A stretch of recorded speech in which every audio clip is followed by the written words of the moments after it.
In this video, I'm going to show you how to change status in Outlook and how to show yourself as busy in Outlook in 2024. So once you have your Outlook opened, you want to go to Calendar here on the left.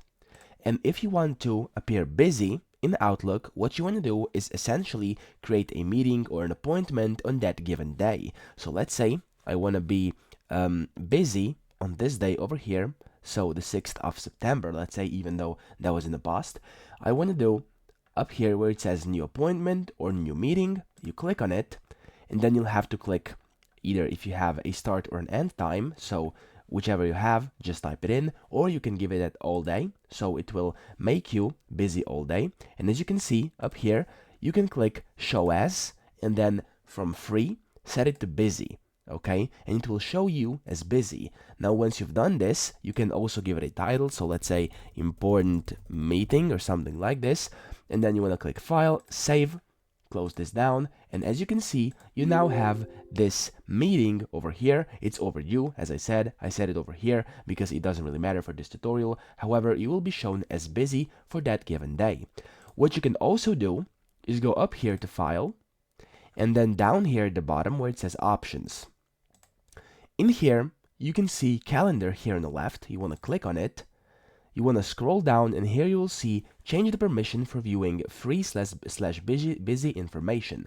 You want to click this free/busy options. And in here, it says free busy information is used by people sending meeting requests to determine when you are available for meetings. Now, you can click this over here, publish at location, and then you can put in a location, and you can publish how many months of calendar free/busy information, and update free/busy information every how many minutes you would want. And again, you can search a location, press OK, and that will do it. Okay.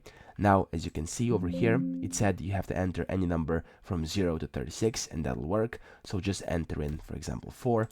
Press OK. That's it. Then of course, you want to set this according to your own preferences. I just set this so you can see where you can find this. Now, you want to press OK, and that's it. So we've covered these two, and then some of Outlook kind of integrations, some of Outlook tools are connected with Teams as well. You may probably know this. And inside Teams, you can also set yourself as busy, but it's much easier than inside Outlook.